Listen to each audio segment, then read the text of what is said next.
بسم اللہ الرحمن الرحیم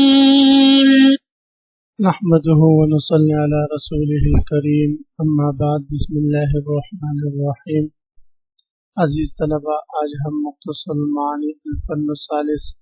علم البدیع کا سبق نمبر 46 شروع کر رہے ہیں۔ سب سے پہلے ہم حسب عادت عبارت پڑھتے ہیں، اس کے بعد پھر سبق کا خلاصہ اور آخر میں عبارت کا ترجمہ اور مختصر تشریح ہم پڑھیں گے۔ عزیز طلبہ، آج کی سبق کی ابتدا محسنات معنویہ کی 24ویں قسم الادماج سے ہو رہی ہے۔ آپ حضرات اس پر توجہ فرمائیں۔ الادماج ومنه أي من المعنوي الادماج يقال أدمج الشيء في صوب زالفه به وهو أن يضمن كلام صيغة المعنى المدح كان غيره معنى آخر هو منصوب بأنه مفعول ثاني به يضمن وقد أسند إلى المفعول إلى الأول فهو لشمول للمدح وغير أعم من الاستتباع لاختصاصه بالمدح كقول أقلب في الليل أجمعك أن أعود بها على الدهر ذنوبا فإنه ظن وصل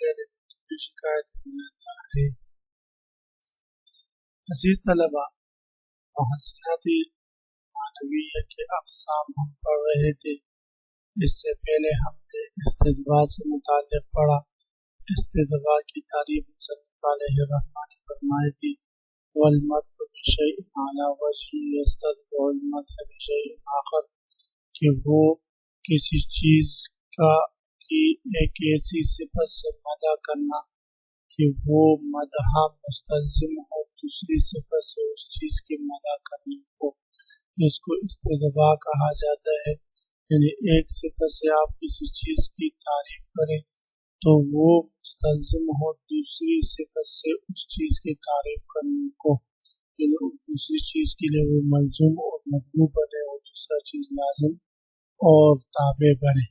اسی طرح آج کے سبق میں ہم محسنات معنویہ کے نئے قسم ادماج سے متعلق پڑھیں گے۔ ادماج یہ باب افعال کا مصدر ہے۔ ادمج یدمج، ادماج کا معنی آتا ہے داخل کرنا۔ ادمج الشیء فی ثوبہ، کسی چیز کو کپڑے میں ڈال کر لپیٹ لینے کو ادماج کہا جاتا ہے۔ اور محسنات معنویہ کے اقسام میں اس کی تعریف اہل معانی کرتے ہیں۔ ان یضمن کلام لصیغ لمعنی آخر، وہ یہ ہے کہ ایک کلام جو متضمن ہو، ایسا کلام جس کو کسی خاص معنی کے لیے لایا گیا ہو، وہ کلام متضمن ہو اس معنی کے علاوہ معنی آخر ایک دوسرے معنی کو بھی، تو اس کو ادماج کہا جاتا ہے۔ وہو ان یضمن کلام، اور اصطلاح میں ادماج کہتے ہیں کہ کلام متضمن ہو اور ایسا کلام صیغ لمعنی جس کو کسی خاص معنی کے لیے لایا گیا ہو، معنی آخر کسی دوسرے معنی کو۔ مثال سے بات سمجھ میں آئے گی، جیسے کہ شاعر کہنا چاہتے ہیں اقلب فیہ اجفانی کانی اعود بہا علی الدہر ذنوبا، میں اپنے پلکوں کو اس لمبی رات میں پلٹتا رہا، گویا کہ میں اس پلٹنے کے ذریعے زمانے بھر کے گناہوں کو گنتا رہا۔ اب یہاں پر شاعر اس رات کی لمبائی کو بیان کرنا چاہتا ہے تو وصف اللیل بالطول ذکر کر رہا ہے، یعنی رات کی صفت یہ لمبائی سے ذکر کر رہا ہے، لیکن یہی معنی متضمن ہے زمانے کی شکایت سے بھی، گویا ضمن میں یہی معنی جو ہے وہ زمانے کی شکایت سے بھی پایا گیا، زمانے سے شکایت بھی بیچ میں ہوگی۔ تو اسی کو جو ہے ادماج کہا جاتا ہے کہ ایک کلام جس کو کسی خاص معنی کے لیے لایا گیا ہو وہ متضمن ہو اس معنی کے علاوہ دوسرے معنی کو بھی۔ وَمِنْهُ أي من المعنوی، اور محسنات معنویہ میں سے الادماج جو ایک قسم ادماج ہے۔ یقال ادمج الشیء فی ثوب، کہا جاتا ہے اس نے داخل کر دی کسی چیز کو کپڑے میں، اذا لفظ بھی جب اس میں رکھ کر لپیٹ لے، لف یلف کا معنی ہے لپیٹنا، وہ ان یضمن کلام، ادماج کے کا مطلب یہ ہے کہ ضامن متضمن ہو کلام،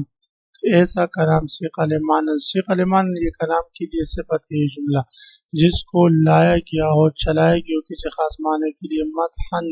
کھانا وغیرہ، چاہے وہ معنی مدح کا ہو یا کہ غیر مدح کا۔ تو معلوم ہوا کہ ادماج مدح اور غیر مدح دونوں طرح کے معنیوں میں استعمال ہوتا ہے۔ اسی سے فرق واضح ہو جائے گا ادماج اور استدعاء کے بیچ میں۔ استدعاء کے بارے میں ہم نے پڑھا کہ کسی چیز کی ایسی صفت سے تعریف کرنا کہ وہ تعریف اس چیز کی دوسری صفت سے تعریف کرنے کو مستلزم ہو، تو استدعاء صرف مدح میں جاری ہوتا ہے، ادماج مدح اور ضم دونوں میں جاری ہوگا۔ تو اس لیے فرمایا مدن کا نہ غیر، چاہے وہ معنی مدح کا ہو یا غیر مدح کا۔ معنی آخر وہ کلام متضمن ہو دوسرے معنی کو، وہ منصوب معنی آخرہ کی ترکیب بتا رہے ہیں کہ منصوب ہے، کیوں بھئی بأنه مفعول ثانی لیضمن، لیضمن کے لیے مفعول ثانی ہے، وقد اسند الى المفعول الاول، اور یضمن کو مسند کیا گیا ہے پہلے مفعول کی طرف، یعنی پہلے یہ مفعول معلوم یسمى فاعلہ ہے، اور یضمن کو جو ہے پہلے مجہول بنایا گیا اور اس کو اس کی طرف منصوب کر دیا گیا ہے، مسند کر دیا گیا۔ فهو لشمولی للمدح وغیرہ۔ اب مصنف علیہ رحمہ سے فرق کی طرف وضاحت فرما رہے ہیں، بس ادماج مدح اور غیر مدح پر شامل ہونے کی بنا پر اہم من الاستدعاء، کس سے عام ہے بھئی؟ استدعاء سے عام ہے، لاختصاص بالمدح، اس لیے کہ استدعاء تو محض مدح کے ساتھ مختص ہے، جبکہ ادماج مدح اور غیر مدح دونوں میں جاری ہوتا ہے۔ قولی ادماج مثال ذکر فرما رہے ہیں، اقلب فی ای فی اللیل اجفانی، میں پلٹتا رہا اس رات میں، اجفانی اپنے پلکوں کو، کأنی اعود بها علی دار الذنوب، گویا کہ میں اس پلٹنے سے زمانے پر گناہوں کو گرتا رہا۔ اب یہاں پر شاعر کا اصل مقصد رات کی لمبائی کو بیان کرنا ہے کہ رات اتنی لمبی کہ نیند نہیں آ رہی تھی، بار بار پلکیں کھولتا بند کرتا، آنکھیں کھولتا بند کرتا، تو اس کثرت سے آنکھیں کھولنے اور بند کرنے کو جو کہا، اس میں اشارہ کیا کہ رات بڑی لمبی تھی، اور پھر ساتھ ساتھ شکایت بھی کی کہ میں گویا اس میں زمانہ بھر کے شکایتوں کو گنتا رہا، یعنی زمانے نے جو شکایتیں جو ظلم ان پر کیے ہیں ان کی میں گنتی کرتا رہا، تو اب ضمن میں یہ شکایت والا معنی بھی پایا گیا۔ فَإِنَّهُ وَمِنَ وَصْفَ اللَّيْلِ بِطُولِ الشِّكَایَةِ مِنَ الدَّهْرِ، تو اس شعر میں شاعر نے رات کے لمبائی کی صفت کے والے معنی کے ساتھ زمانے سے شکایت والے معنی کو متضمن کیا اور اس کو بھی بیچ میں شامل کر دیا۔ التوجیہ، محسنات معنویہ کی ایک نئی قسم توجیہ ہے۔ توجیہ باب تفعیل کا مصدر ہے، وجہ یوجہ، توجیہ کا معنی آتا ہے دو چیزوں میں سے کسی ایک پر متوجہ ہو جانا، کسی چیز پر توجہ ڈالنا، اس کی طرف متوجہ ہو جانا۔ توجیہ بھی محسنات معنویہ کی ایک خاص قسم ہے، اور علم البدیع والے اس کی تعریف کرتے ہیں، اراد الکلام محتملا لوجہین مختلفین، ایک ایسے کلام کو لانا جو کلام دو مختلف دو متضاد وجہوں کا احتمال رکھنے والا ہو، اس کو اہل بدیع کے اصطلاح میں توجیہ کہا جاتا ہے۔ مصنف علیہ الرحمہ اس کی مزید وضاحت فرمائیں گے کہ اراد الکلام، کلام کا لانا، محتملا ایسا کلام جو احتمال رکھتا ہو، لوجہین مختلفین دو مختلف وجہوں کا، دو مختلف وجہوں سے مراد دو متضاد وجہ ہیں، متباین وجہ ہیں، جیسے کہ مد اور ضم ہے، دعا اور بد دعا ہے، یعنی مطلقاً دو مختلف معانی دو مختلف وجوہ مراد نہیں ہے، بلکہ ایسے دو مختلف وجوہ مراد ہیں جن کا آپس میں نسبت تباین کی ہو، تضاد ہو دونوں میں، دونوں کبھی بھی یکجا جمع نہیں ہو سکتے ہوں، جیسے کہ لفظ عین کا معنی چشمے کے بھی آتے ہیں، آنکھ کے بھی آتے ہیں، تو اب یہ عین اور چشم دونوں مختلف معنی تو ہے لیکن متضاد نہیں ہے، دونوں میں نسبت تباین نہیں ہے، اس لیے کہ نسبت تباین کے لیے تساوی بھی ضروری ہے۔ ہاں، تو اس لیے فرمایا کہ دو مختلف اور متباین معنوں کا جو ہے اراد احتمال رکھے اس کو توجیہ کہا جاتا ہے۔ مصنف علیہ رحمہ فرما رہے وَمِنْهُ أي من المعنوی اور توجیہ، اور محسنات معنویہ کے اقسام میں سے ایک توجیہ ہے، وَيُسَمَّى مُحْتَمِلَ الضِّدَّيْن، اور اس کا نام محتمل الضدین بھی رکھا گیا ہے۔ وَهُوَ إِرَادُ الْكَلَامِ مُحْتَمِلًا لِوَجْهَيْنِ مُخْتَلِفَيْنِ، بھئی توجیہ کس کو کہتے ہیں؟ وہ کلام کو لانا ہے، ایسا کلام جو احتمال رکھتا ہے لوجہین مختلفین، دو مختلف وجوہوں کا، ای متباینین متضادین، یعنی دو متباین اور متضاد وجوہ کا احتمال ہے، کہ کلمت و ضم، اس طرح کے مد اور ضم ہے، مثلا ولا یکفى مجرد احتمال معنی یعنی متغایرین، اور اکتفا نہیں کیا جاتا اس میں محض دو مختلف متغیر معنوں پر، ولا یکفی مجرد احتمال معنی، یعنی تو فرماتے محض دو متغیر معنی ہونا کافی نہیں ہے بلکہ ان کا متضاد ہونا بھی ضروری ہے۔ کقول من قال لأعور، جس طرح کے قول اس شخص کا جس نے اعور شاعر سے کہا، یہ خات علی عامر قباء لیت عینہ سواء،